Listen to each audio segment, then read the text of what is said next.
All right. We should be live right now.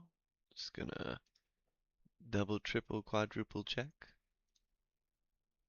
All right, we looking good. We looking good. Looking snazzy.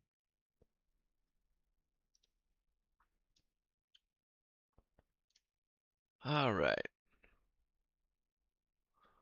So we are back to preparing our evaluation on Genesis. Um, Fortunately, the last stream I did, which was yesterday, um, I foolishly went to the Wikipedia. Well, I went to the Wikipedia page for circumcision to get a history of it to see if other cultures also practiced it, either before or after in different regions, and there were some explicit images on that page that I foolishly was not prepared for, so I took down the stream. Uh, so that's not up, and it will not ever be up. So, is what it is. You live and you learn. All right.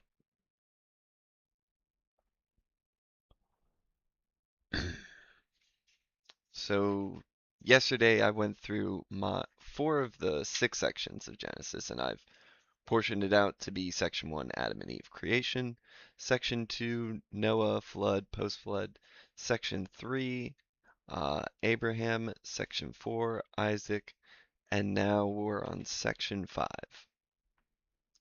Just going through and looking at whether there's like corroborating evidence that we can find elsewhere outside of the Bible, and things that I want to highlight about each section, things that I find interesting or fascinating. So that's what we're doing. So right now we're about to get started on section 5, or I should say I'm about to get started on section 5. And so we're going with Jacob, Israel. So that's Genesis chapter 28 through 36. Also, for each section, I'm giving a confidence meter, which is my confidence in how, I guess, how confident I am that everything that's said in that section is 100% true. So far my confidence meter hasn't been very high for these sections, unfortunately. Take it with a grain of salt. All right, we're doing Jacob slash Israel. All right, da, da, da. Chapter 28 through 36. All right, let's scoot on over there. Let's see.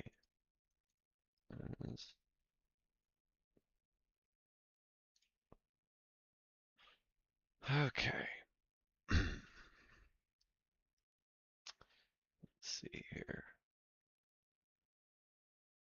All right.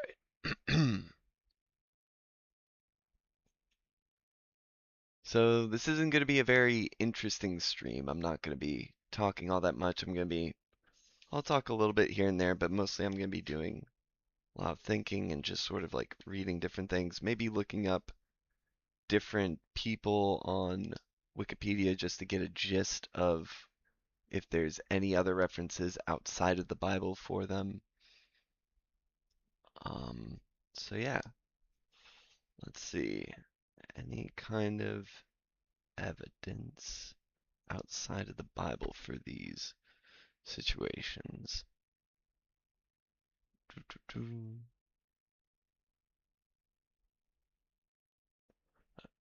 Guess we can already start with things that I find, put this under highlights. I do find it interesting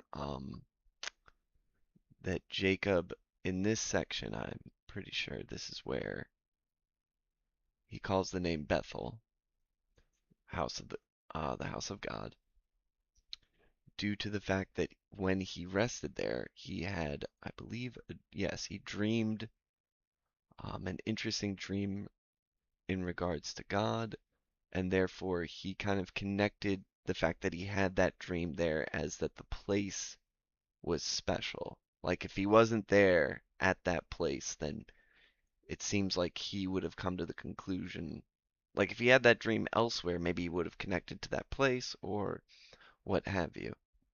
But it doesn't show up anywhere else that anybody has had a dream and then connected God to a physical location, that the location is special because they had that dream. And this is as far as Genesis is aware of, you know, as far as I'm aware in Genesis, I just read read the whole thing a couple weeks ago. This is the only time this happened, so it's interesting. Yeah, surely the Lord is in this place. So that's a it's a little interesting thing.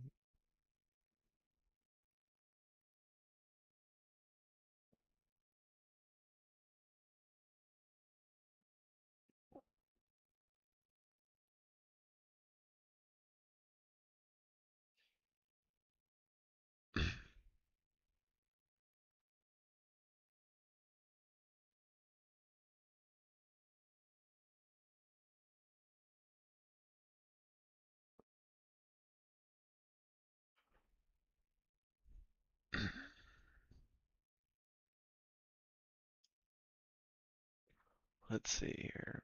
All right. Jacob marries Leah and Rachel.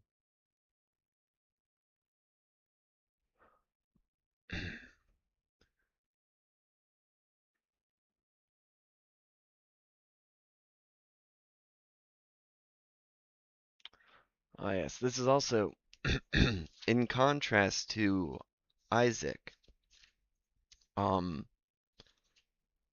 and Abraham, from what I can tell. Jacob actually has to put in many years of labor to marry Rachel, and then his father kind of after 7 years was like, well, we weren't able to marry Leah off during this 7 year period, and it's customary for the oldest daughter to be married before the youngest, so he kind of pulls a fast one on him. Like this wasn't really mentioned, didn't seem like it was mentioned leading up to this, you know.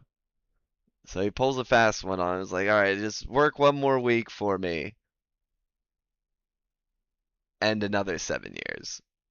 1 week and you'll marry her, but then I require another 7 years. So it's very interesting because Isaac, Jacob's father, basically, um, when Abraham sent a servant out to go basically find Isaac a wife from their extended family, that went over pretty like extremely easily.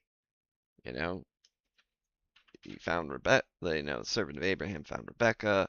Then talked to Rebecca's family, and they're like, "All right, good to go." Then Rebecca went back and married Isaac, and then Jacob over here is on the struggle bus for this one. So that's sort of an interesting contrast, which I'm not doesn't I don't think I don't recall the text explaining why there was a difference there between the two.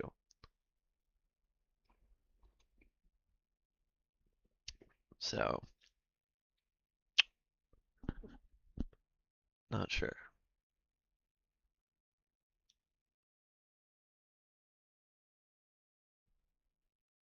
Could be that Isaac just didn't accumulate nearly as much wealth as Abraham, so therefore he didn't have any kind of like. Because I remember Abraham's servant like gave Rebecca like gold rings and like a bracelet and like kind of like a showing of goods and wealth. And so maybe Jacob just didn't have any of that from his father Isaac at this point. Potentially.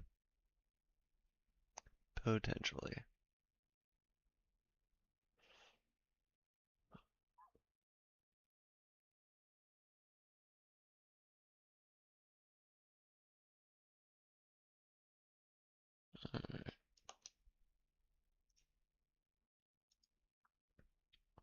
see here. All right. Leia and Rachel kind of having, well, Leia feeling left out because Jacob wasn't all that interested in Leia. He was in love with Rachel. And so Leia not too pleased about that. So she's like, I'll have babies for him, then he will love me. Seems like it worked out over time.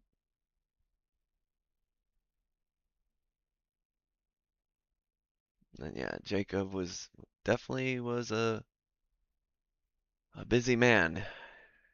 Not only was he having kids with Rachel, but also Rachel was like, "Here, have my servant have so that she can have babies on my behalf." And then Leia's servant also, you know,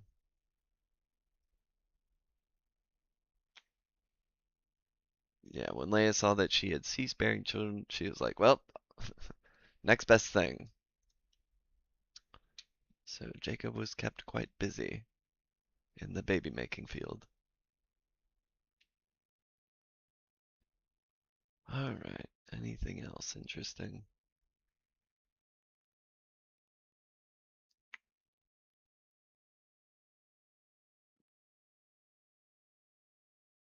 Ah, yes, and then the confrontation between Jacob and Lane Rachel's father. I believe, yeah, Laban.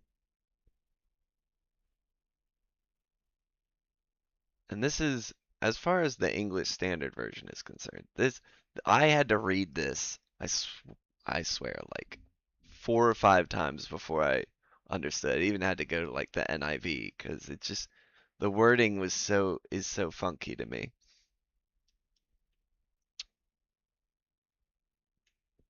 All right.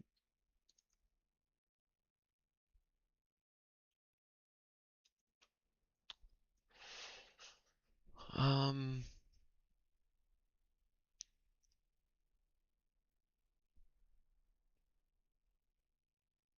yeah, so seems like Jacob keeps getting the better end of whatever wages are set. And so Laban keeps changing what the wages are. So Jacob feels cheated and also kind of like he's not appreciated or respected, you know. So then they, let's see.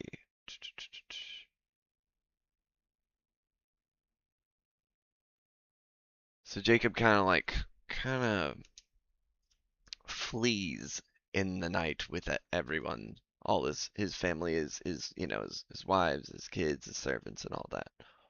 And without being like giving Laban any kind of opportunity to say goodbye or anything like that, because Jacob was under the impression that Laban was either going to try to stop him or something of that sort. And then the other interesting thing is Rachel stealing her father's household gods, which is sort of like one of the an early indication of how um at this point it doesn't seem like the consolidation of beliefs hadn't taken place per se.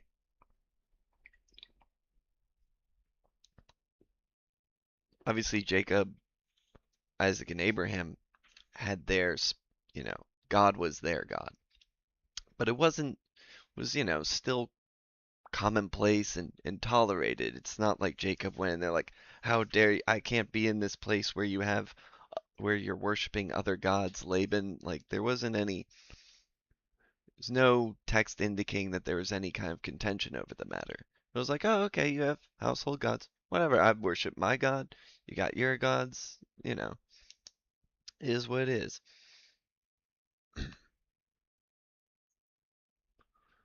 So, and Rachel decides to, yeah.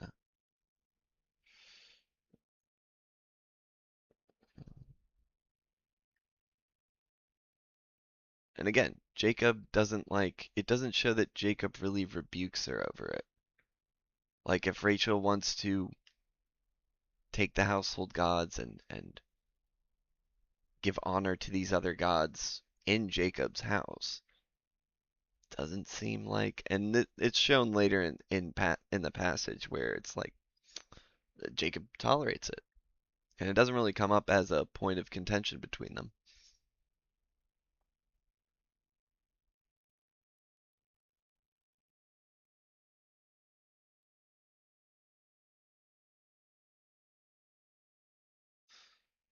This is obviously before the Exodus and before Ten Commandments and Leviticus and all the laws that really structure and form the foundation of Judaism. At this point, there's, I wouldn't even call this, there is no Judaism. There is no real structured religion as far as worshiping, um, the one God, like a monotheistic God, as much as Abraham, Isaac, and Jacob are more like, well, we choose to worship this one God that we believe. They do believe that he is the creator of heaven and earth and all that snazzy jazz.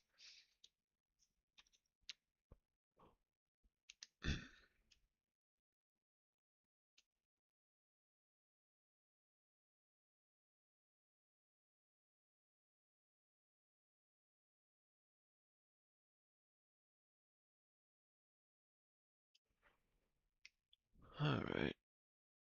Laban kind of freaks out about it when Laban finally catches up to them after, they flee. Laban catches up to him.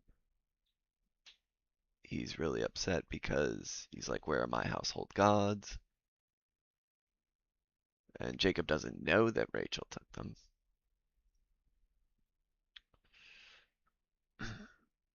And he doesn't find them. And then they eventually kind of meet an understanding.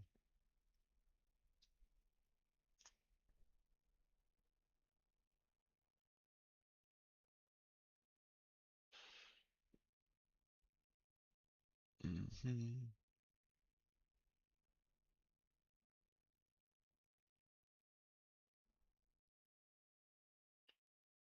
So yeah, they make up.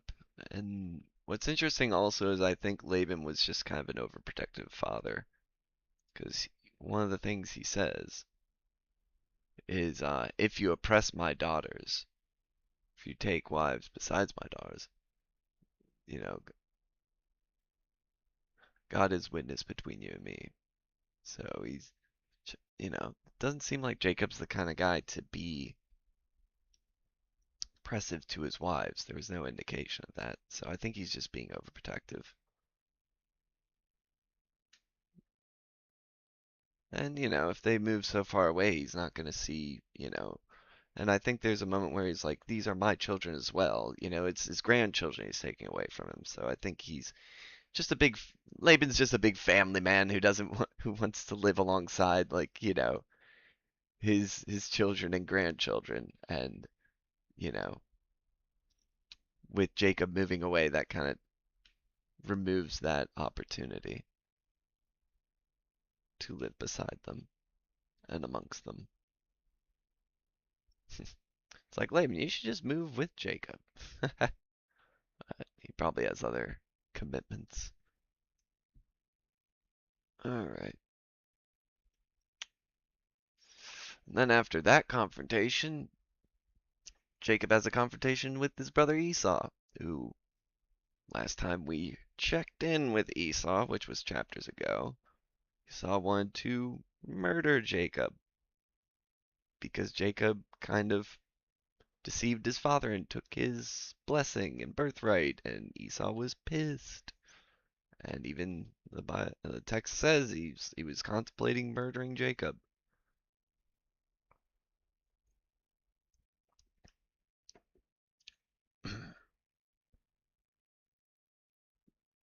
So, all right. And then he sent messengers to Esau, and Esau is coming to meet you, and there are 400 men with him.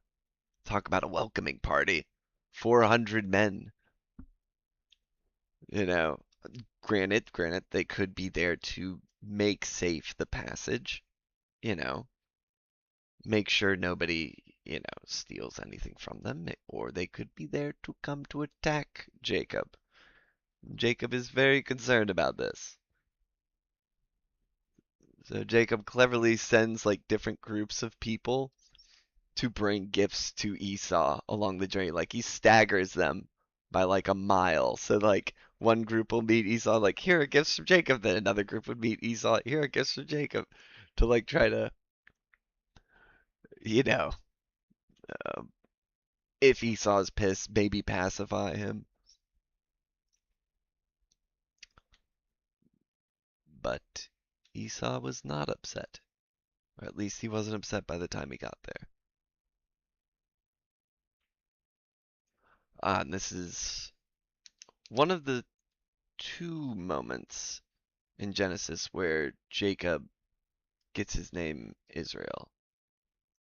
We have two different passages, two different moments, which is interesting.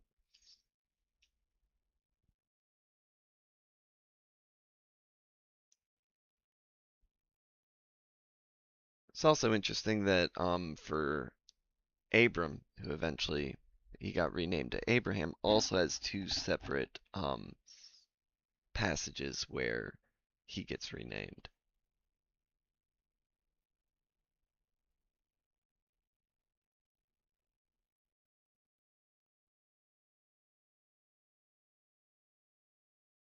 My guess is that they had, by the time this got written down, they had two different stories about it happening, and they were just like, well, we don't know which one is the correct one, or maybe both are correct. They just were like, well, we'll just put them both in. We'll just slot them in there when we think it's appropriate.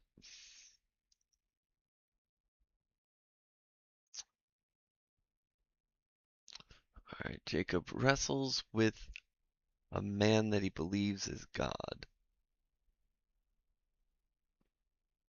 which is interesting. Gets a bit of a limp. We're not sure how long that lasts, but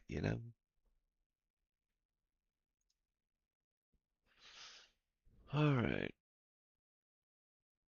So still concerned, because I guess like you'd think the message maybe I don't know. He's still concerned that Esau's gonna try to kill him or enslave him or who knows.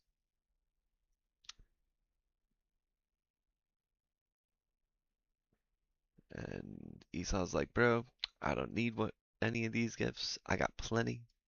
I've done well for myself.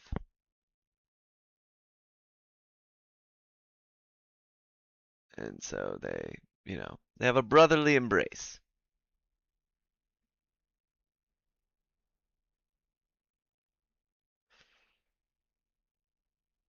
Hmm.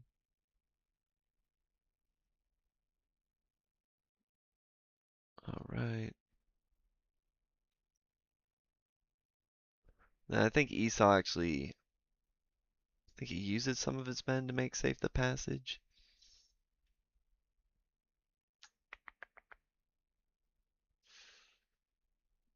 Um, Or he offers, let me leave some with you, some of the people who are with me, you know, and it seems like Jacob turns him down. But yeah, it does seem like he was bringing men to probably just ensure that it was safe passage for them. And Jacob's like, nope, we Gucci. All right. Mhm.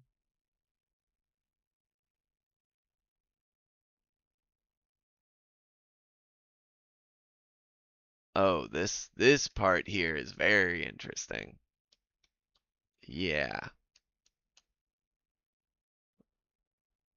Basically, well, this dude. son of Hamor the Hivite, Shechem, uh, basically defiled one of Jacob's daughters.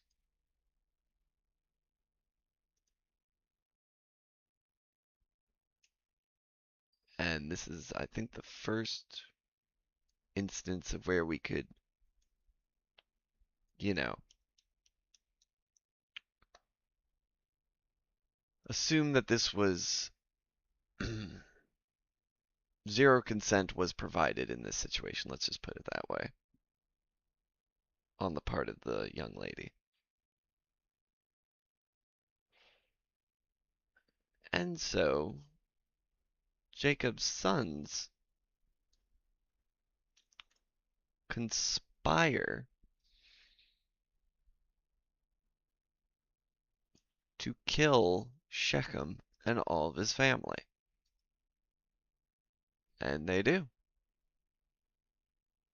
And these are the blood brothers. Obviously, you have four women, Jacob, you know, having children with between four women, but it is the blood brothers of Dinah, daughter of Jacob, the blood brothers of hers, that decide. And I don't know if Jacob's other sons join in, but yeah, Simeon and Levi, Dinah's brothers, um, went out and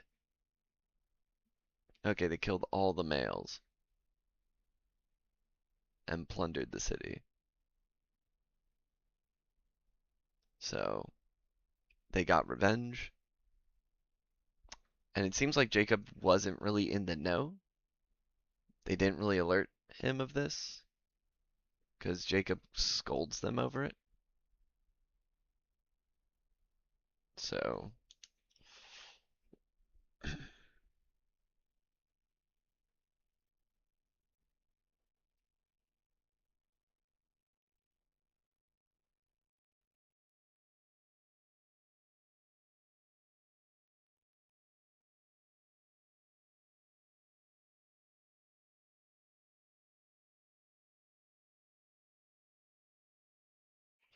the other interesting thing about the Bible is like there are moments like this, and then it's never brought up again.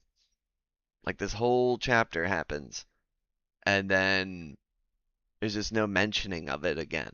Or like the aftermath or anything like that. It's like, all right, this happens and then we just keep rolling. Like there's no mention of like what happened. Okay, so they killed all the males, all the men. Um and what happened to see they were captured and plundered, so I guess they sold them maybe into slavery or maybe they're all now servants,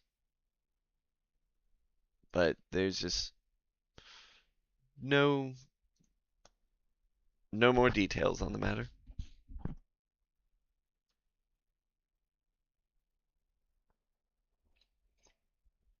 Yeah, so here's the next portion of like put away the foreign gods and purify yourselves and change your garments because God said to Jacob, "Arise, go to Bethel and make an altar there to the God who appeared to you when you fled from." It's interesting that it's not like make an altar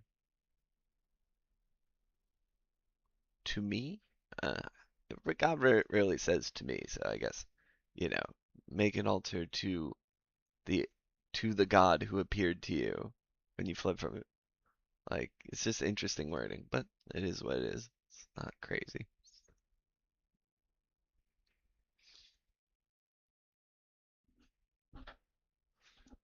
So then they put away the four. It's like, well, we're going to make an altar to God. Let's put away the foreign gods. Just just casually. It's like, all right.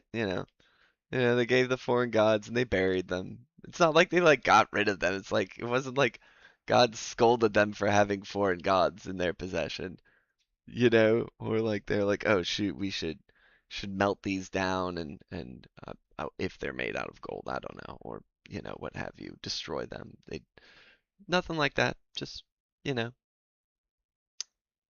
just put them away for now.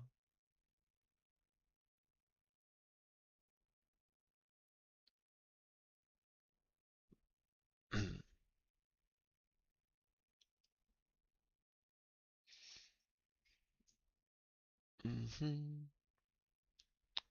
Yeah, and this is then once again, here's the second telling of, name is Jacob, no longer shall you be called Jacob, but Israel shall be your name. Just maybe Jacob wasn't taking it as to heart that his name was Israel, and God had to just drive it home or something like that.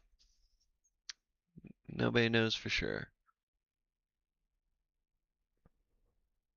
hmm Another sort of reiterating the promise that God gave to Abraham and Isaac.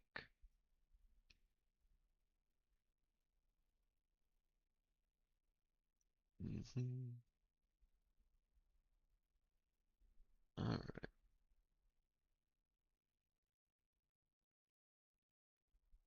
Um,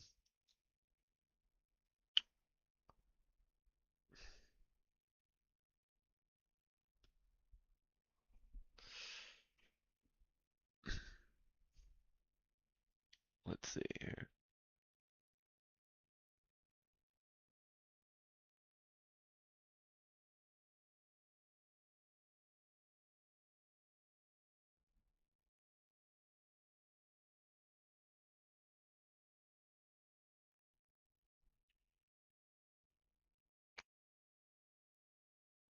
All right, so Rachel passes. She died during childbirth with Benjamin.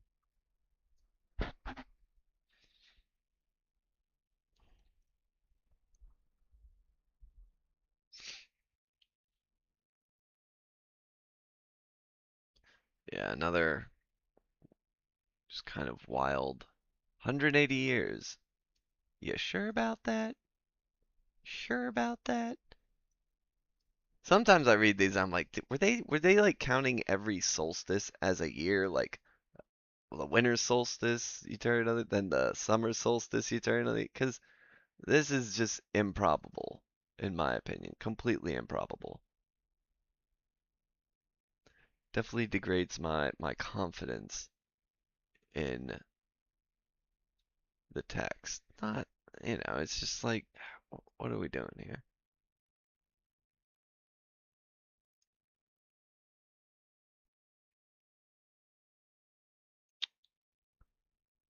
All right.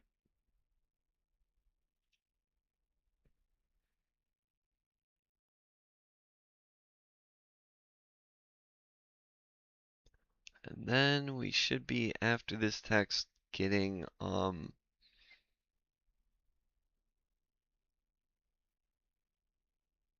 Joshua on the scene because that's the next, right? I always get Joseph. I get Joseph and Joshua mixed, their names mixed up. Joseph, Joshua, Joseph, Joshua. It is Joseph, not Joshua, dang it. Joseph. All right. It's gonna come along here. All right. Genealogies and stuff.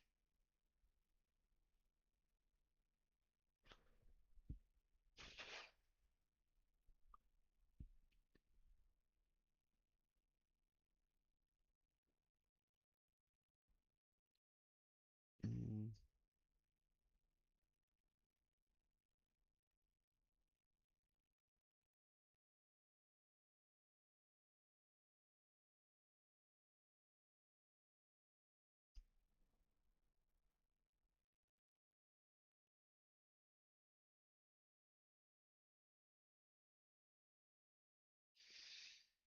hmm.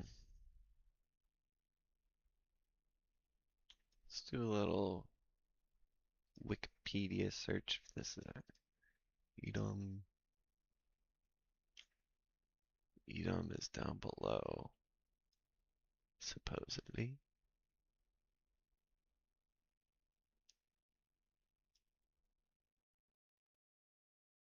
Hmm.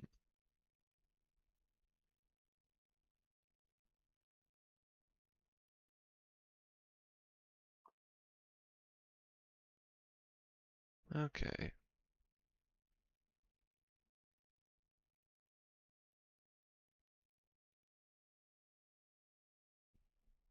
Don't look like there's many references to the Middle Bronze Age, which is generally, yeah, here, doo-doo-doo.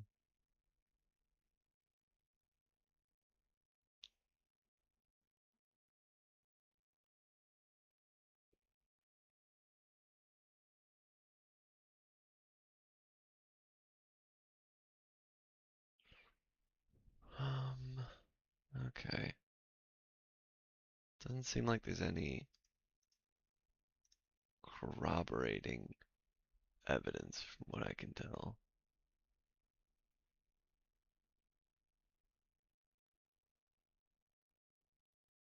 Doesn't mean it didn't happen, doesn't mean it did happen. It's one of them things. Just, well, okay. Potential, potential.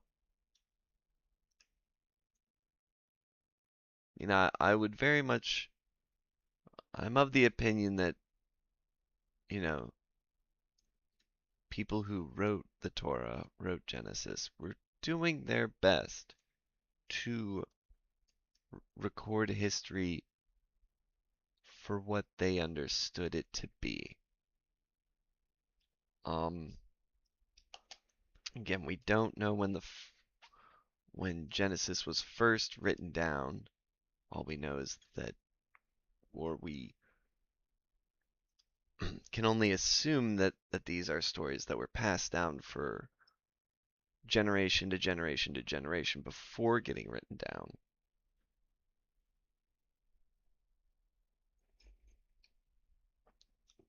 I mean, the earliest fragments of the Torah, the first five books of the Bible, is only dates back to 650 BC. And supposedly what is happening right now, by my best estimation, from what I can tell, is in the Middle Bronze Age, which is in between 2100 BC and 1550 BC. So the earliest fragments are roughly 1,000 years after these events supposedly took place. So, it's quite some time, quite a gap in between something taking place and being written down. Plenty of potential for um, the first, version of Genesis to be written down before 650 BC. We don't have any physical evidence yet. Who knows? Tomorrow they might find some site and dig up and find us a scroll or something from 1000 BC. You know, just as of today, we don't have evidence that dates back further than 650 BC as far as texts are concerned. Obviously, then you have archaeology and what have you.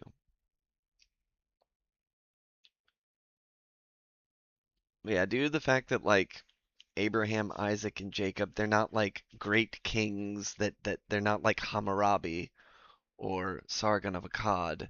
It's not like they're just sort of they're shepherds. It's like it's hard to find situations where, they're not great political players on the world stage right now. Or, they just aren't. So it can be difficult to find other corroborating evidence outside of the Bible. All right. I think we should move on to the next section, which covers Joseph. Not Joshua, Joseph. All right.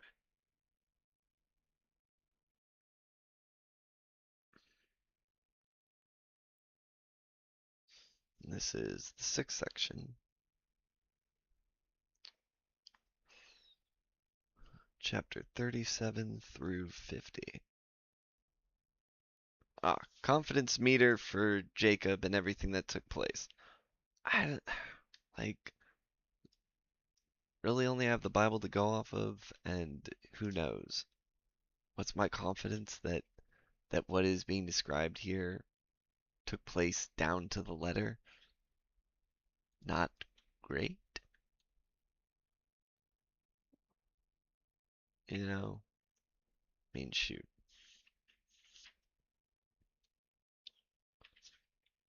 Um,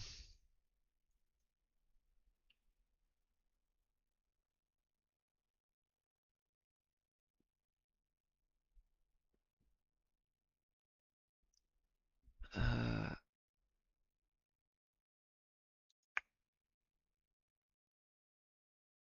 I don't know. I might just give Abraham, Isaac, and Jacob all the same confidence level of a 2.5 out of 10. Just because it's sort of like, well,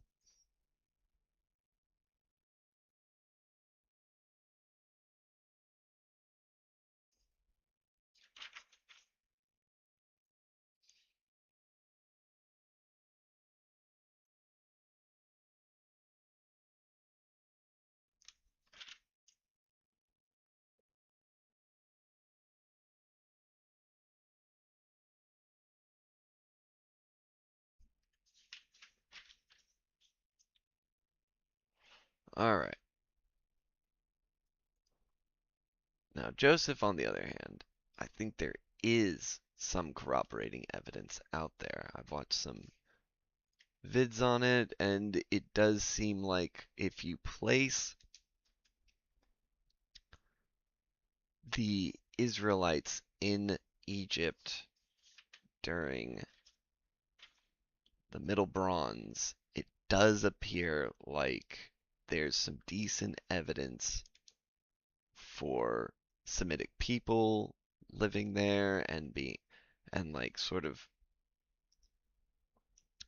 being impoverished and then suddenly getting up and leaving. There's some other Egyptian texts that sort of match up decently well with certain things that happened, along with there being slaves of Semitic peoples at that time.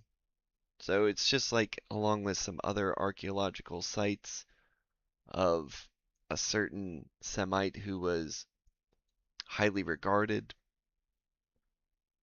at the time before everything kind of went to shit. So, I mean, it kind of matches up. Kind of matches up.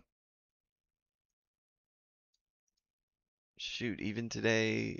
So, and then like after it seems like shortly after the Semitic peoples leave Egypt, Egypt like falls into disarray, which is like, look, I haven't gotten to Exodus yet, okay? Exodus is the next book I'm gonna read. But it just seems like if you line it up correctly, there's some compelling considerations that need to be made.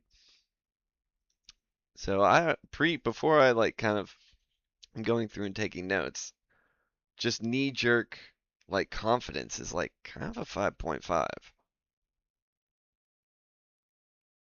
But we shall see. All right. So Joseph gets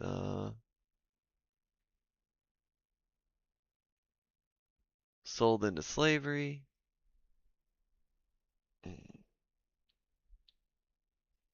Doodly doo.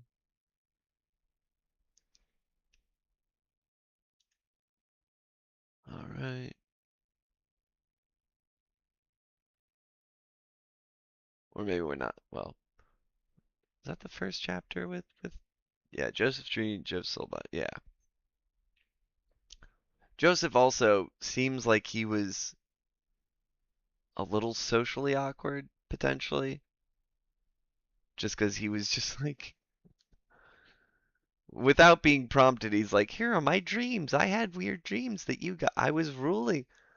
I was, you know, your sheaves gathered around it and bowed down to my sheaf. It's like Joseph. Maybe you should keep those dreams to yourself, buddy.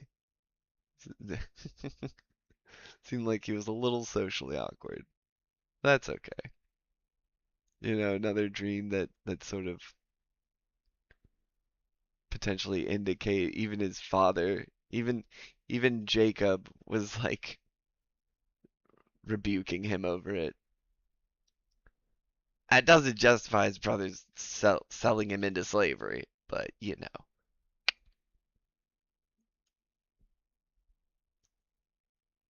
All right. Um.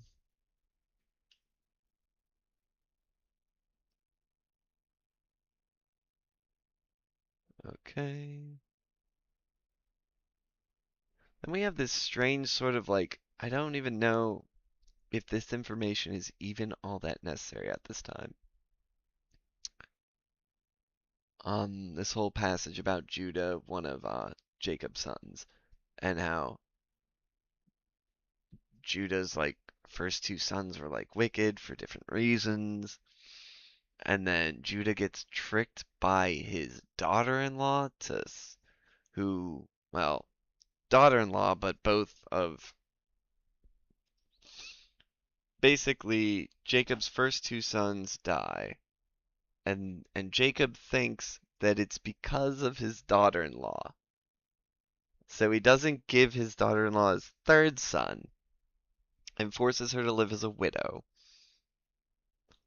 And so then she tricks him into uh sleeping with her, and she reveals it, and Judah's like, "Well, I guess I have to have you as my wife now." Wild. Wild. But it doesn't seem to have any kind of other value. Like this feels very disconnected from the rest of the story of Joseph. I don't exactly know why this was kept in there other than it's just a very interesting. I guess it's just to show. Okay, okay. Reason it is in here is because the twins that she gives birth to are important later in the story. They are. They are. So it's kind of the setup for the twins, if I remember correctly. That's why it's in here. Just seems a little like let's take a pit stop about Judah and these twins before we continue because they'll be important later. Which, very well.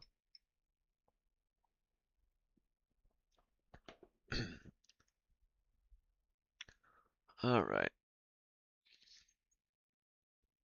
So Joseph too sexy because then his master's wife wants to sleep with him. Joseph's like, no, no, no. Then she basically acts like he tried to sleep with her to get him in trouble as like revenge on him for not wanting to sleep with her. So then he gets tossed into jail.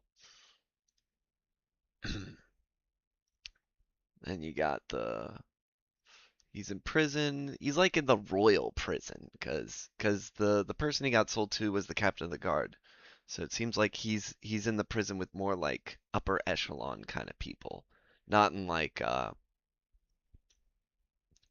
in prison with all the like kind of low life murderers or what have you. But he's in seems to be in like a decent where all the sort of like nobles go if they need to be imprisoned or noble adjacent. Because the cupbearer, the king of Egypt, and the baker all get thrown into the same prison.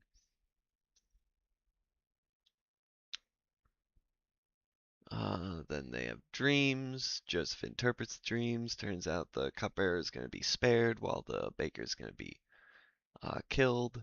It comes to pass as Joseph predicted, and tried to make a deal with the cupbearer, like remember me when you see Pharaoh, and cupbearer did not attempt to broach the subject to Pharaoh about maybe getting some redemption for Joseph. So we keep going. Then Pharaoh has dreams, and then the cupbearer is like, "Oh shoot, Joseph interpreted my dream." So it gave the cupbearer an opportunity to kind of, because cupbearer did tell Joseph he would look out for him, and they didn't, or at least put in a good word for him, and he didn't. So now he has the opportunity to do so. And so, cupbearer explains the situation to Pharaoh. Pharaoh calls up Joseph. Joseph interprets dreams. Turns out there'll be 7 years of great harvest and 7 years of drought and famine. So Pharaoh prepares and puts Joseph in charge of all this. And later on, we'll see that Pharaoh views Joseph as a father figure. Like later on in the text, it mentions this. And the fact that Pharaoh puts Joseph in charge um, of this situation makes me think that maybe Pharaoh's like a teenager at the time, potentially. Um, he also acts, he kind of seems to be a little rash. Maybe he's in his youth by, they committed offense against, he throws the cupbearer and the chief baker, but it doesn't seem like it was all that big of, maybe their offenses weren't all that great. And maybe he, you know, hangs the baker to make like a point, like nobody messes with me, you know. And, just to kind of assert dominance, or maybe he's just rash because he's young. Um, because then he puts Joseph in charge, and again, it talks about Joseph being like a father figure to Pharaoh later on in the text. And Joseph's only about like, I think like early to mid 30s. So he's not like an older guy that like, so maybe, yeah. So my reading this, I'm thinking maybe Pharaoh's just really young, or just he just doesn't want to like, hey, we have also beforehand Joseph has been sort of a slave, but a slave that's been put in like administrative roles. So, there's that. And maybe Pharaoh's like, well, I mean, clearly seem to know how to administrate well, so take care of this for me. So Joseph does.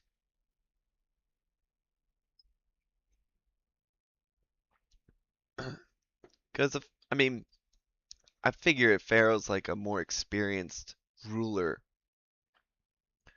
you know, I feel like he would just keep Joseph as just like an advisor, maybe, rather than just putting him in charge of all the crops and everything.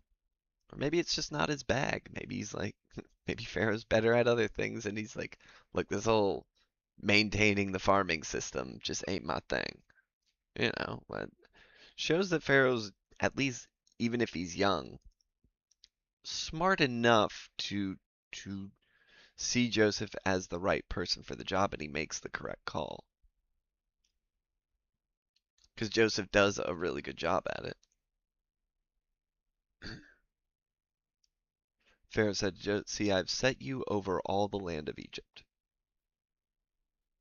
He took his signet ring from his hand and put it on Joseph's hand. Clothed him in fine garments, gold chain, da da da da. And they called out before him. Yeah, he rode in his second chariot, so he's basically, next thing you know, he's basically second in, or treated as second in command, only next to Pharaoh, which is quite impressive after,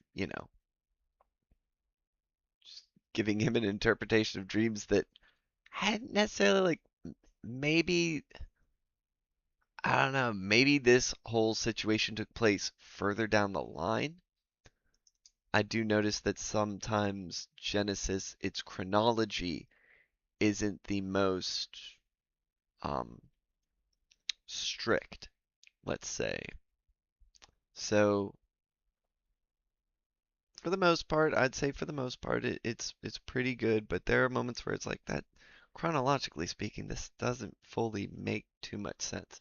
So anyway, here's potential this does happen, but later down the line, because that's a lot of faith to put into him before things even come to pass. It's one thing to give an interpretation, but the interpretation is about the future.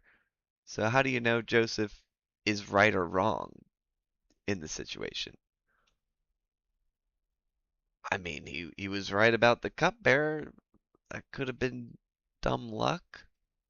I mean, or just because you got one interpretation correct doesn't mean you're going to get the next correct. you know, who knows? Maybe Joseph was just that kind of charismatic and you know, had other people. Maybe this wasn't like the first time. Maybe there are other dreams that were mentioned yet that he had also interpreted that maybe just didn't make it to the text because maybe they're just forgot to time and what have you, and other factors that led to Pharaoh having such confidence in Joseph. Either way, you know,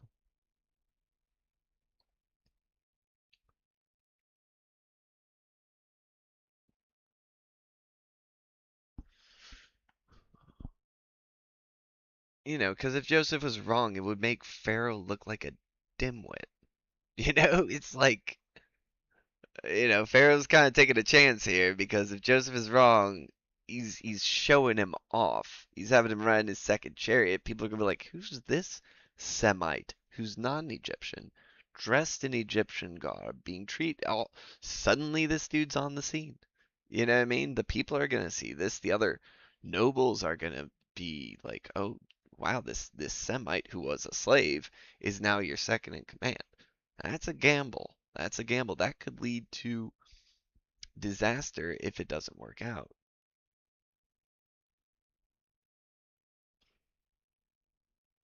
Let's see. So they explain, basically Joseph ensures that they're saving up, as much grain as possible.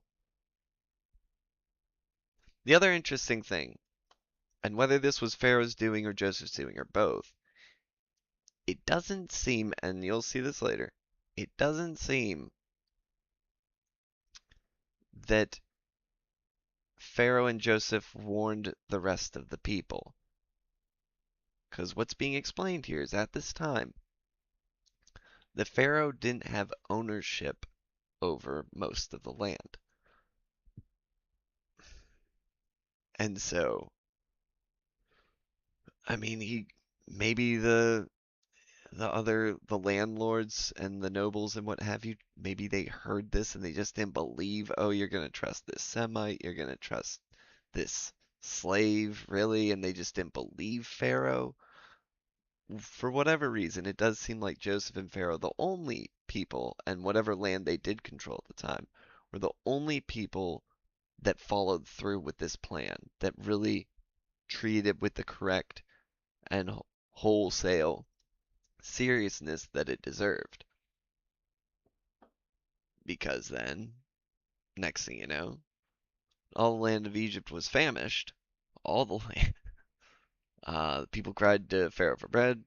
Pharaoh said to all, go to Joseph. What he says to you, do. And so, Joseph starts selling, grain to the people. And you'll see that next thing you know, where is that section? Because it kind of cuts out here, but it's kind of important. It's interesting. You go with all the brothers. Where was that section where basically was talking about how, wait, did I miss it? No, this is all family stuff. Family stuff.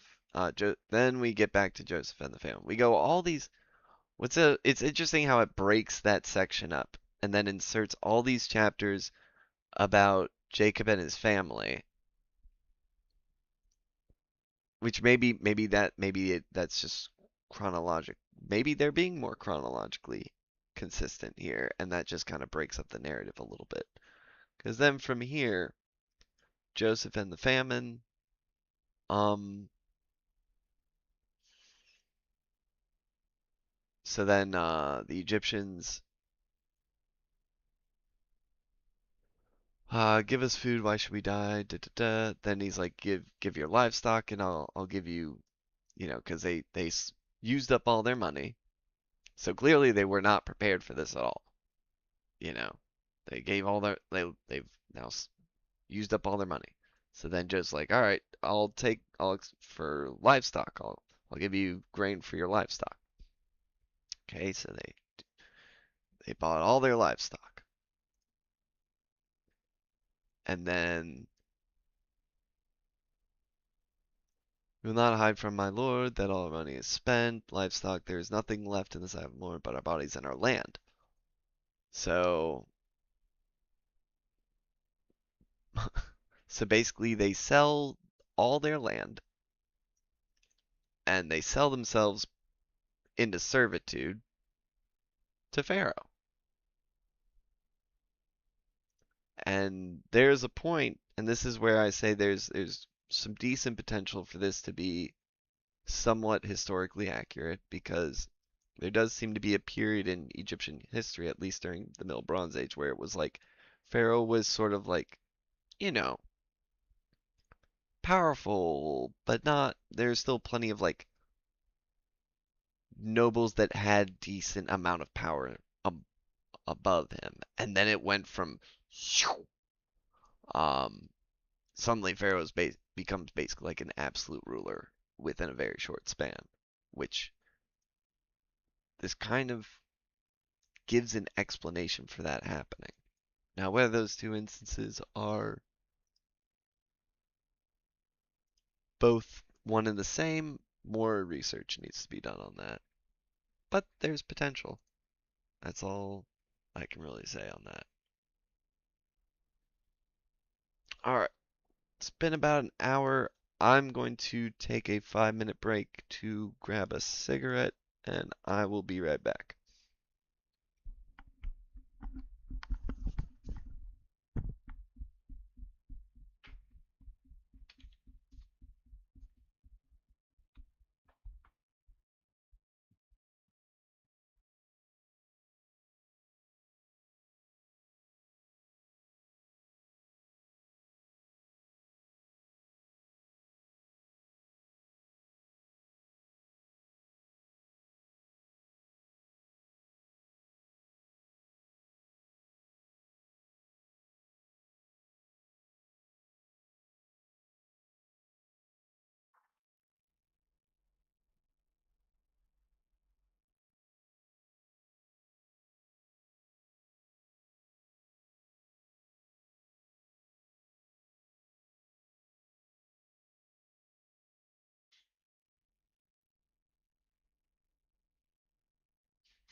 All right.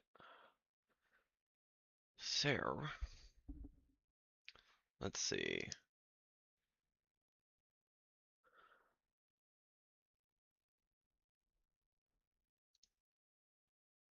All right. Mm-hmm.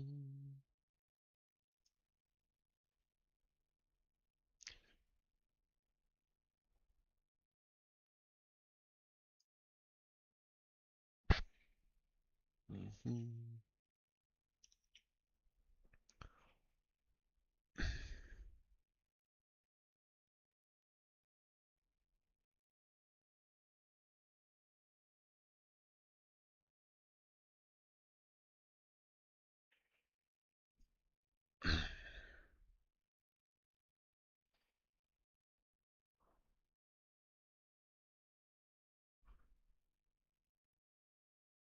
So yeah, from what I am under the, because outside of the potential of the Middle Bronze Age, this, from what I've seen and from what sources I've read, there's just no, because later on in Exodus it says that Ramesses is the pharaoh when um Moses confronts, basically leads the Israelites out of captivity, and it just, from what I've seen, we'll do more research when I get to Exodus, but from what I've seen, there's just not enough evidence to show that that's the case. And so, you know, for going with where things line up, where the Bible actually lines up with evidence on the ground. And so far, can't say definitively, but just evidence show that it's more likely in the Middle Bronze, as well as just the cultural, um, other cultural stuff about how Abraham, Isaac, and Jacob kind of live, and different sort of cultural markers line up with more the Middle Bronze Age. So that's where this kind of leads. If that took Abraham, Isaac, and Jacob, the evidence shows that they're in the Middle Bronze Age, then things can would stay in that sort of general vicinity.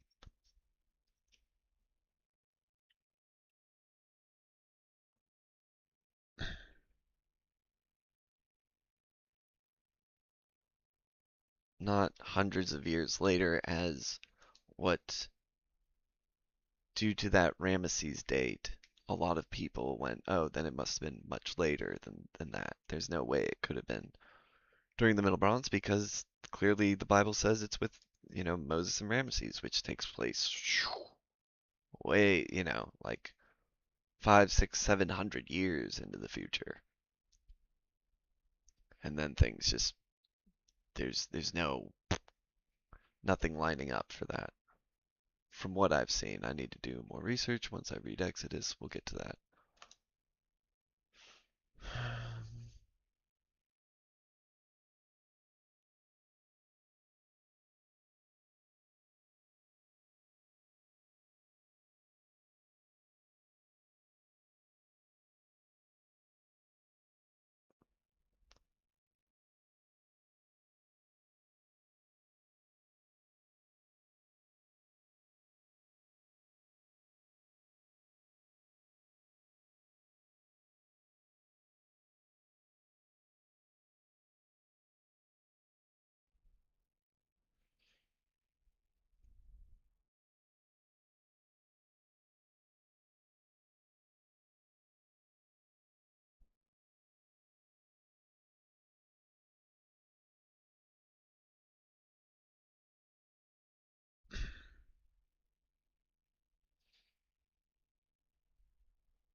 All right. So yeah, so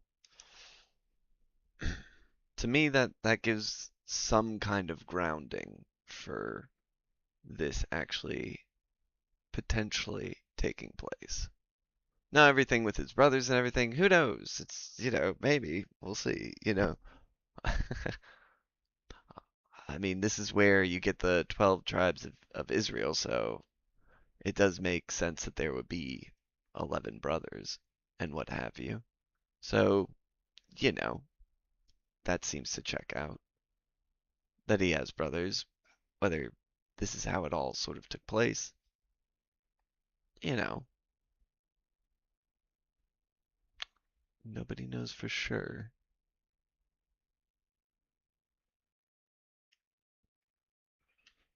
All right. Ah, yes, and then Joseph. His brothers don't know that he has become the governor of Egypt. So Joseph basically uh just keeps jerking their chain over and over again until he finally, like, he first, puts them in captivity for a time, then he makes all these different demands. So until Joseph finally reveals himself. Joseph, probably quite an intelligent guy.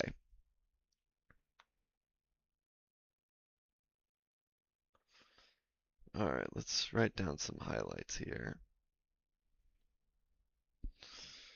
All right.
Um,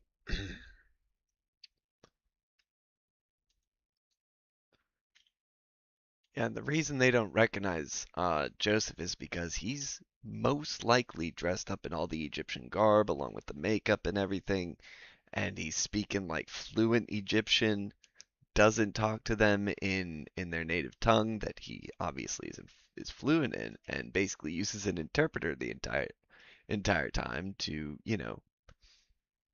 basically he's in full character. He's in full Egyptian governor mode and doesn't break character until eventually he decides that, you know, he loves his brothers despite, it's been, I guess, at least 7 years, probably, 8, 9 years, maybe longer than that, maybe 10 years since he's seen him, and he finally is like, I can't keep this act up. I care too much about you guys, despite how you treated me.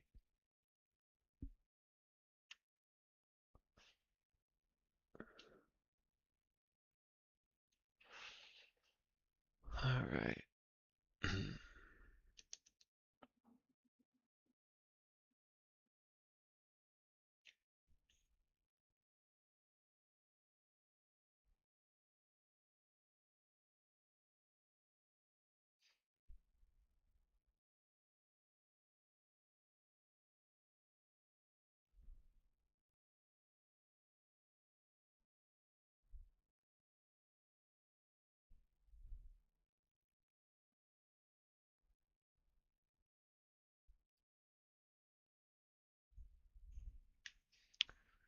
All right.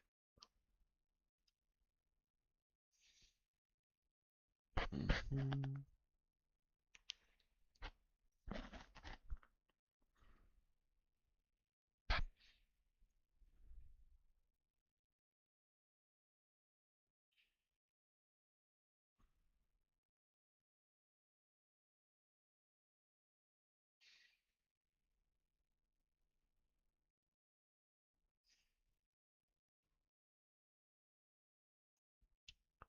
The other highlights basically just wrote down how Joseph, you know, inter gained prominence by interpreting dreams and is able to him and Pharaoh are capable, during the famine because they saved up so much grain to basically buy the land and the people during the famine.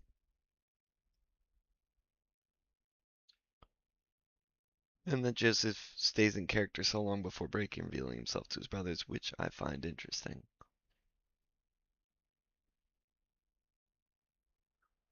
Um,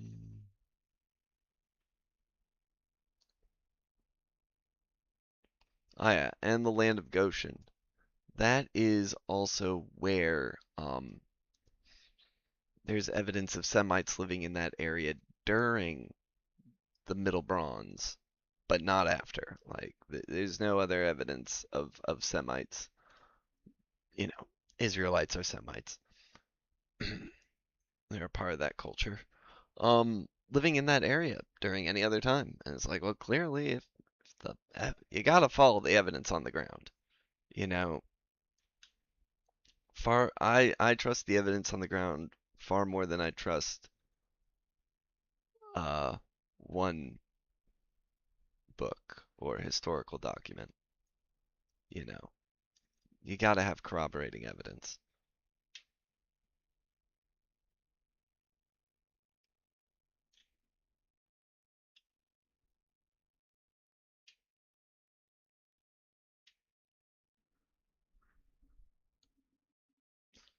All right, so they get like the best land, and Goshen's like known for being that, and that is where they find Semites. Da, da, da. So, oh yeah, where's hold on. All right, Joseph provides. Joseph brings his family to Egypt.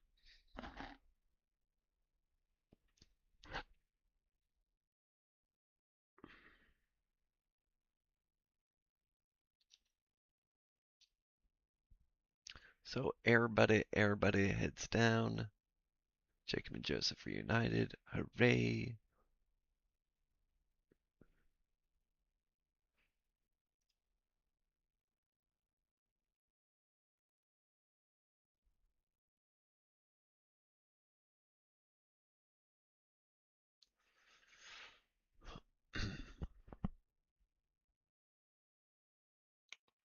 All right, all the people are bought out except for the priests because they had a fixed allowance from Pharaoh.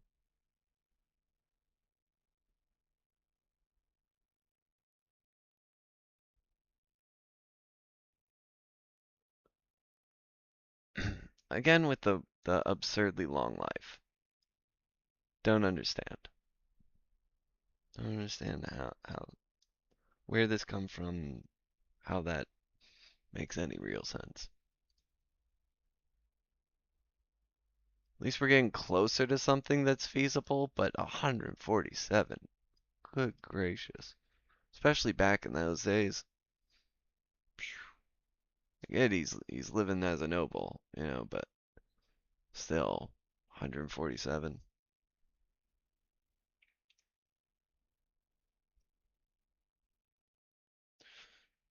All right.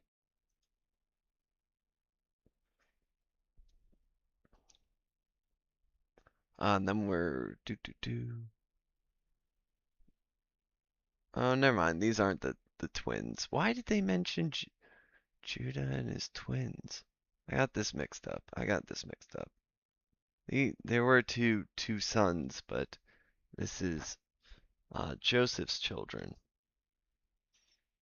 The two sons that were blessed and included.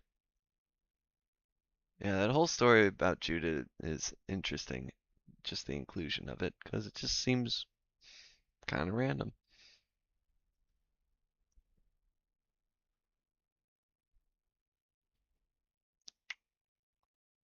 All right, Joseph basically blessed them as if they were, giving. Joseph gives them the same blessing as he does his other children, which is uncommon, but not crazy in any way.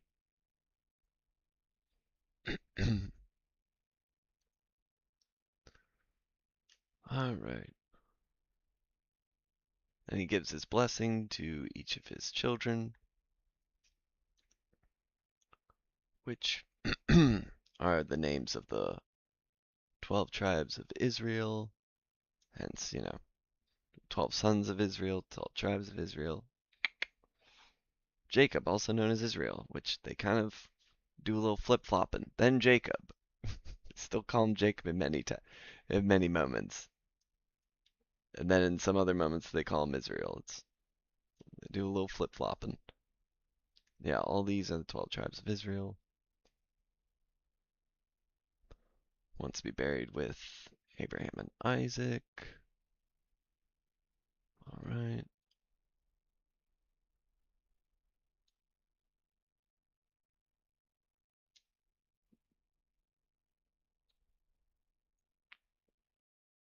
All right.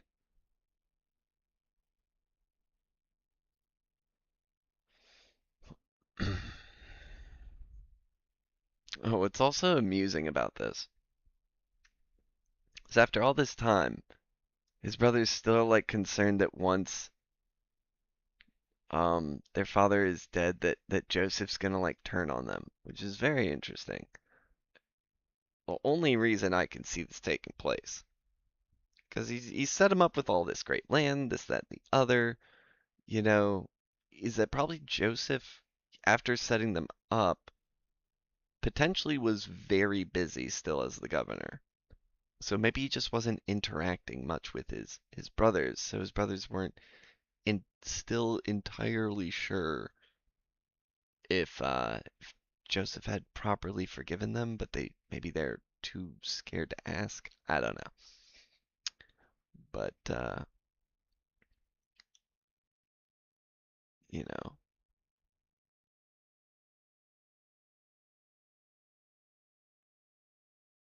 do yeah, but he you know, everybody made sure everybody was good. We Gucci. 110 years, finally something that's feels feasible. Finally.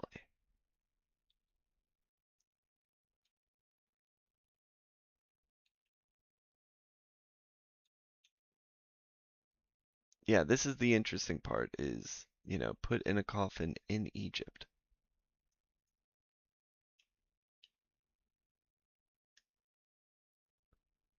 You shall carry up my bones from here. Hmm.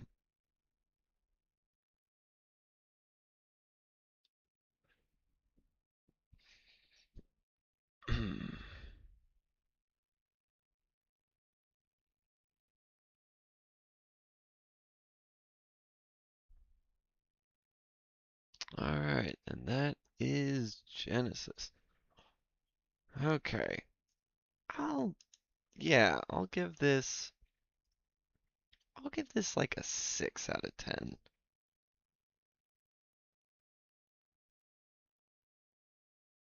as far as confidence.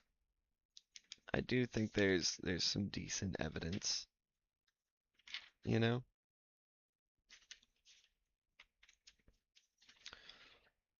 All right.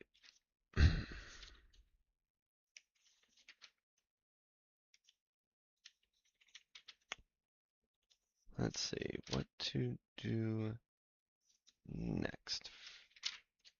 What is on the checklist for today? I don't actually have a checklist. I'm just thinking about if I did have a checklist, what would be the next thing? um, hmm.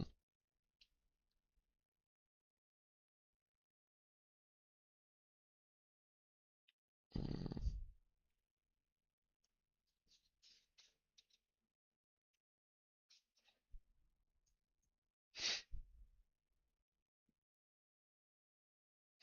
Ah, yes, I do want to go back through because I kind of missed that last time.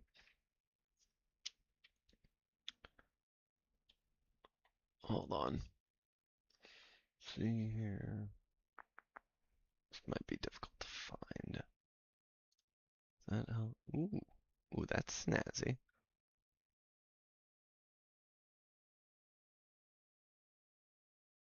Little parallel action. Oh, we can select a different translation. Okay. I don't think we need that. What's this? Okay. Hmm. I like how they have one called Trebuchet. Ooh, let's see. Ooh, that's interesting.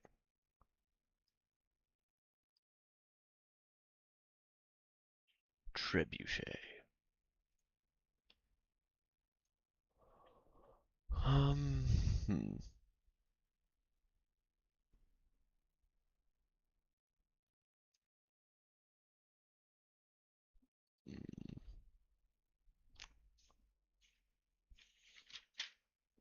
Hold on, I gotta check my earlier notes.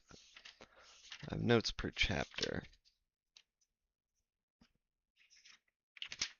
Looking for the moments where God told, I believe, Abraham and maybe Isaac and Jacob that like he would bless the world through their descendants. I want to figure out where that verse is. Let's see if we can find it. 22:18. Hmm.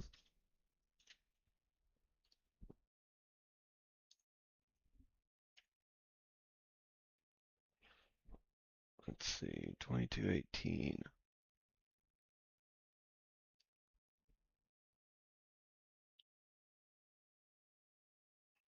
And in your offspring shall all the nations of the earth be blessed.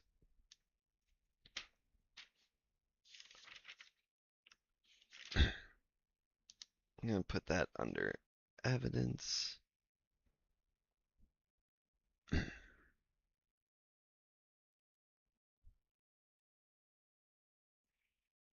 Because, in my opinion, this passage feels like it is most likely um, speaking more about Jesus than anything else.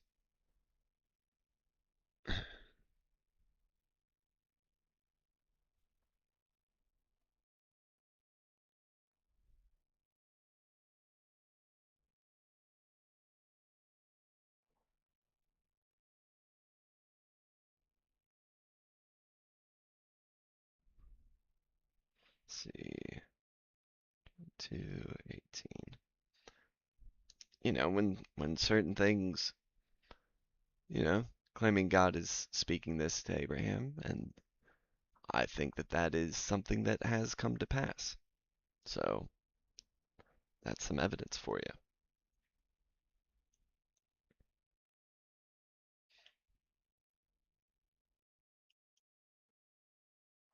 Also, this is in the moment. The other significant thing is that this is in the moment after Abraham was willing to sacrifice his son Isaac, which parallels God being willing to sacrifice his son Jesus.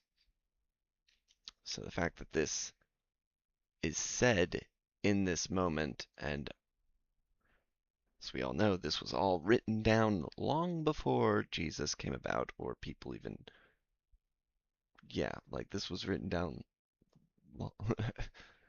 long before Jesus hit the scene. Um, put a little notation.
Give me 1 second.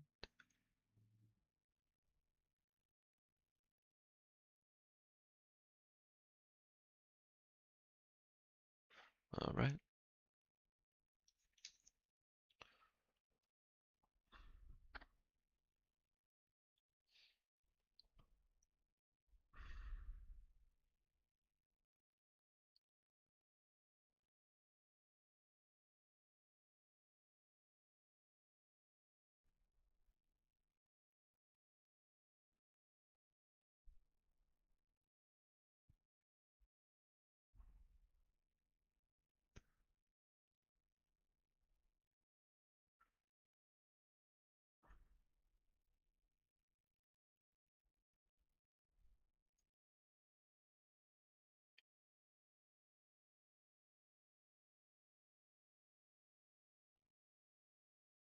I would say the potential for one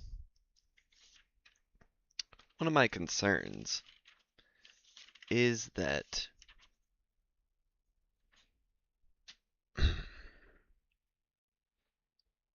well,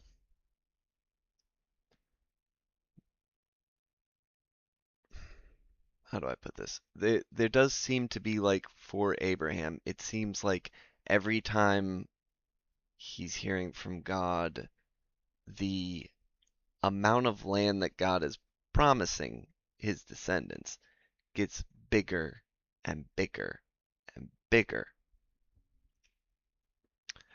And it makes me wonder if some embellishment took place um to in a way justify the Israelites' claim to the land even more.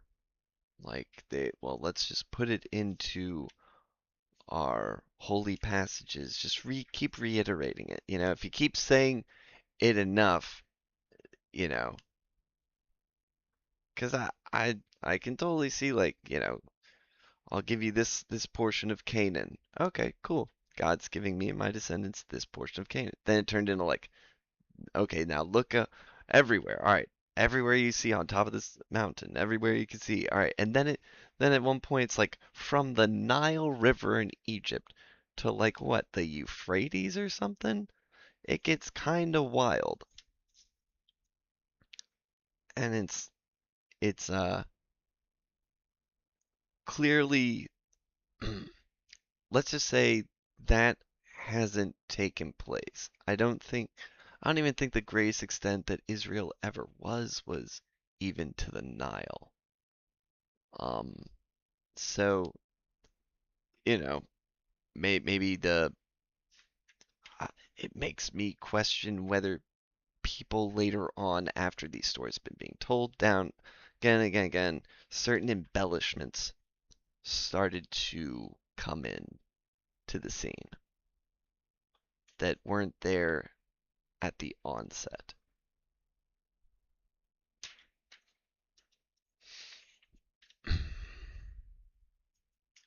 Sure, I mean,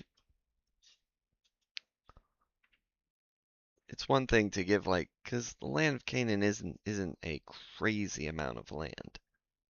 Um, you know, and I mean, it started off again with, and also as the text goes on, it's like the text is saying Abraham's hearing from God more and more and more. It just, makes me wonder, makes me wonder.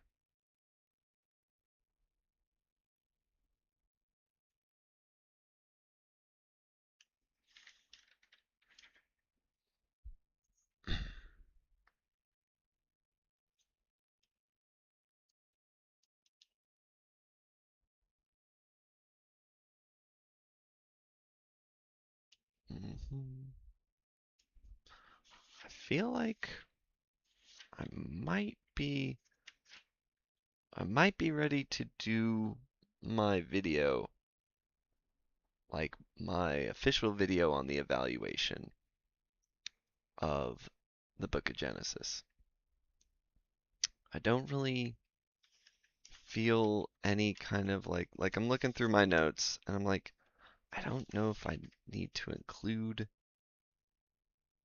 anything more really.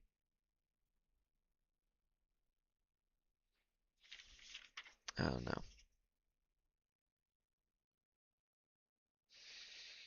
Hmm.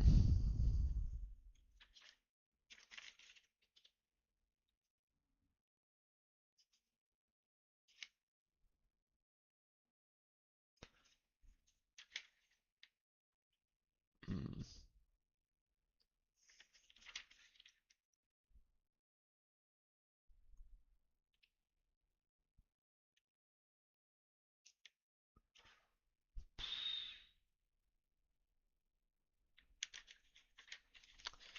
Maybe I'll write down like final thoughts. Maybe I'll have a section for like final thoughts.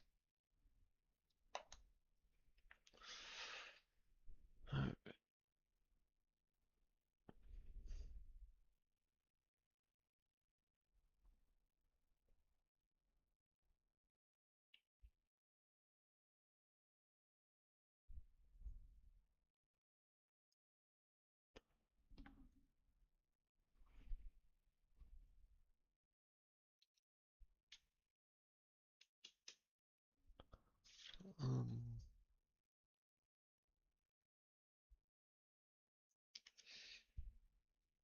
one more highlight for the Joseph section.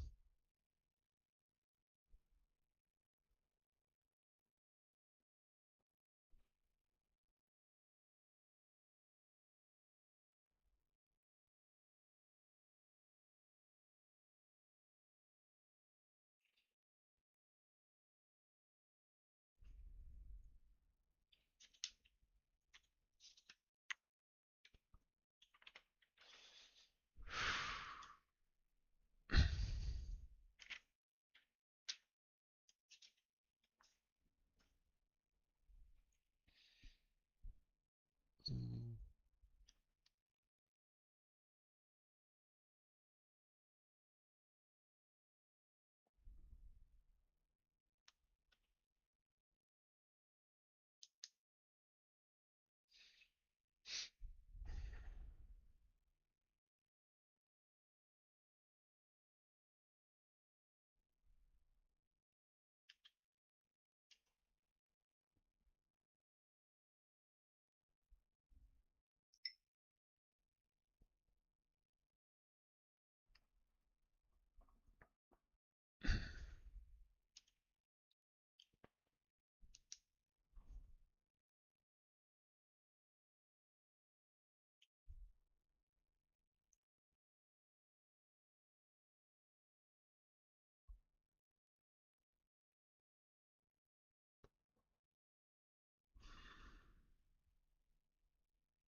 yeah, I don't know.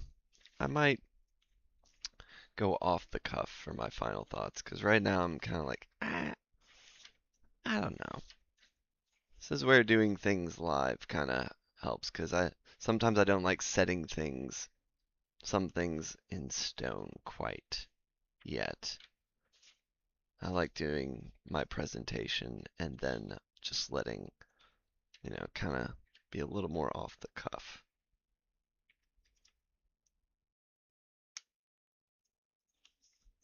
And I'm not sure exactly what.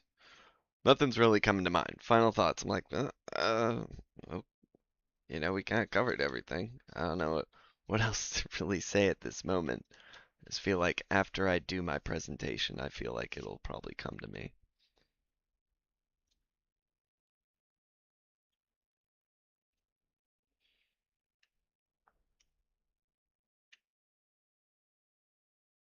Um,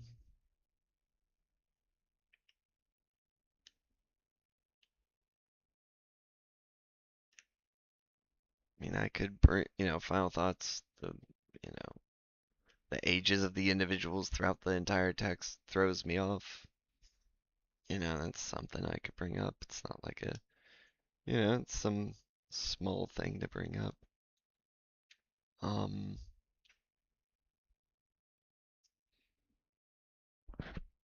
hmm.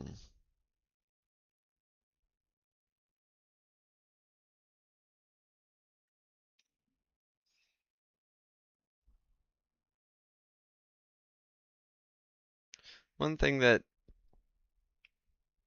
I don't know if I want to do a separate video on, I'm considering is, how is God portrayed in the book of Genesis? You know, how does God speak? How does God visit people? Like, we have that one moment with Jacob where he has a dream and he's like, oh, it's the place that I'm at that clearly is holy. That's why I had this dream from God. And, that's a bit of a one-off as far as in Genesis is concerned. So that's, something to bring up. And so maybe it's, showing that, God has specific timing and placing, and that's something that should be considered.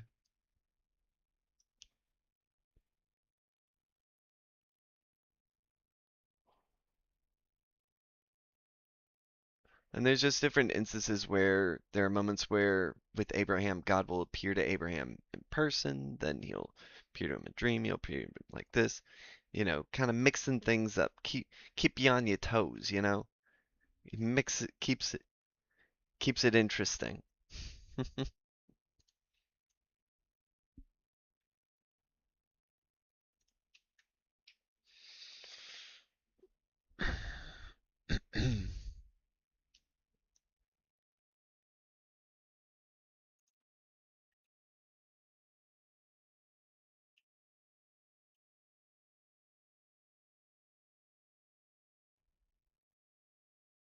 Then the whole, God testing Abraham with to do a human sacrifice, you know, that's kind of wild. I don't know. Sometimes, in some ways, it's like the fact that Abraham is like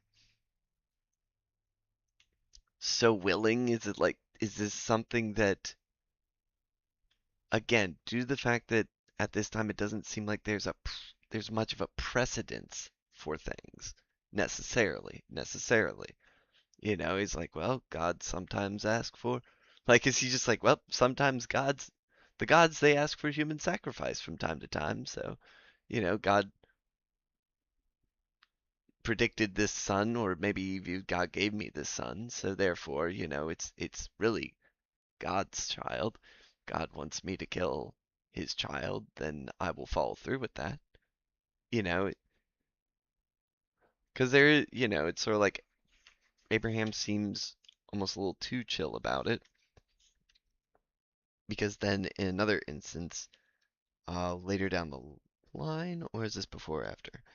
And this is supposedly after Abraham pleads for righteous judgment for the city of Sodom.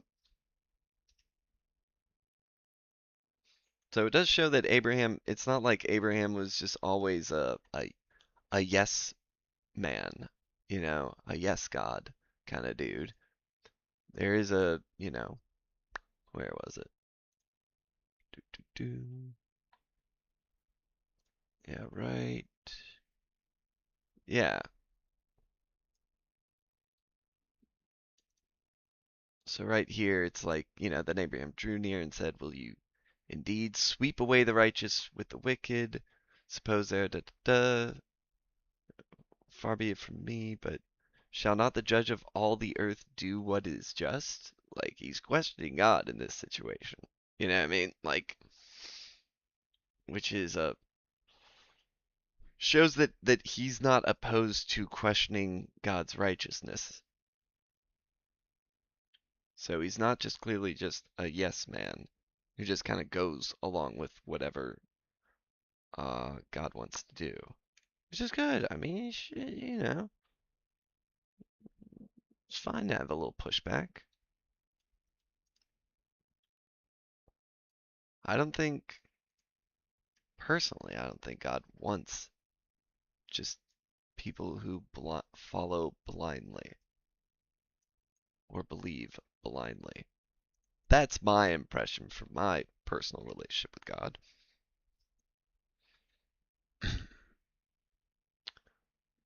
So, yeah, it's just an interesting contrast where then, Abraham's just like, all right, this is what we're doing. So I wonder if Abraham,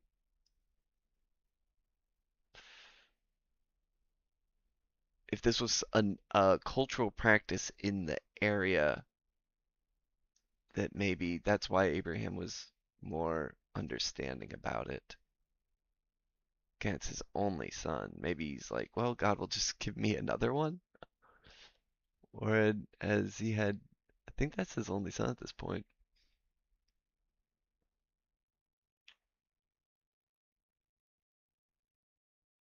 Does he have more children? I can't remember at this point.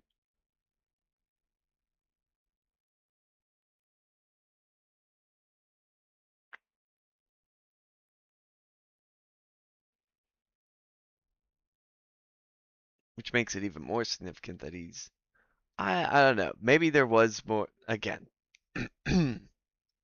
maybe there was some, you know,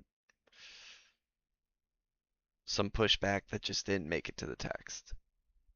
I don't know.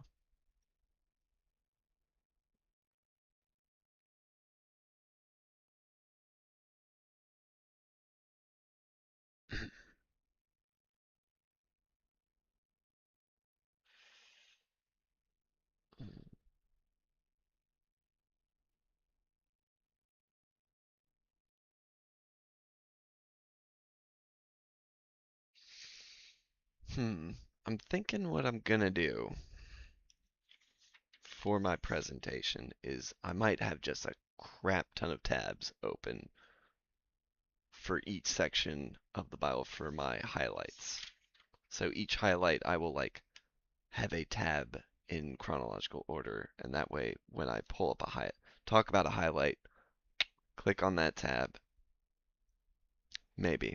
We'll see.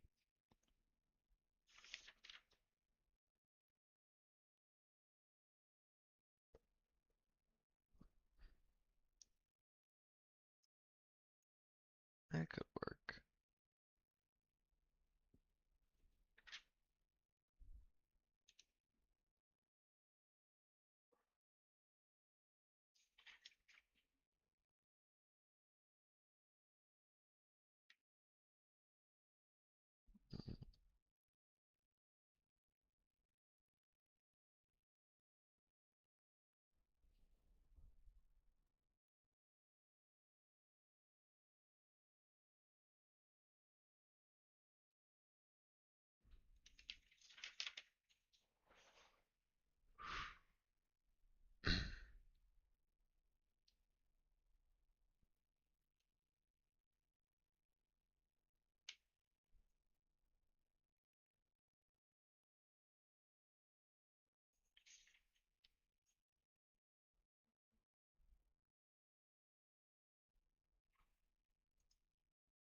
Hmm.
Hmm.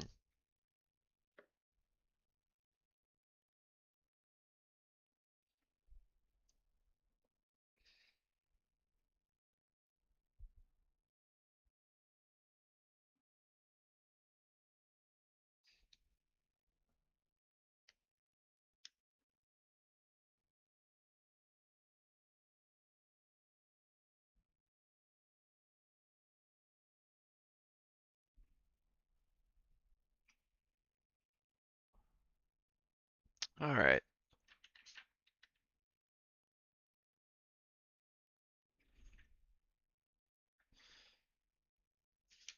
Feel like I have everything I need to move forward with my video on basically my, you know, evaluation. So that's probably what I'm gonna do probably on Thursday.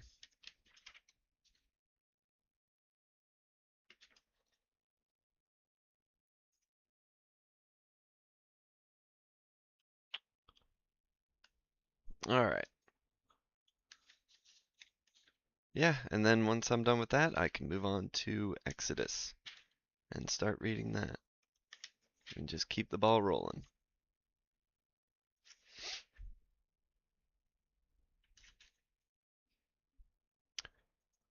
All right, y'all. Um,